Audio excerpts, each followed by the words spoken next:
वालेकुम। मैं हूं doctor Waris. Health care with doctor Waris में खुशामदीद। मेरा चैनल विज़िट करने का शुक्रिया।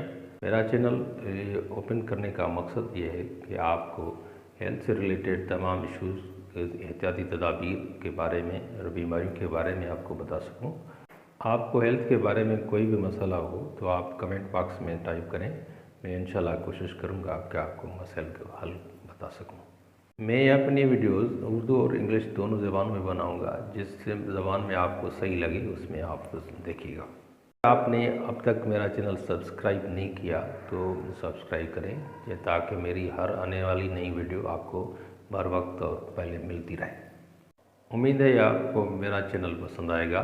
तब तक के लिए मुझे इजाज़त। इंशाल्लाह फिर दोबारा नई वीडियो के साथ आपके साथ हाज़िर होऊंगा। अपना ढेर सारा ख्याल रखें। अल्लाह हाफिज़।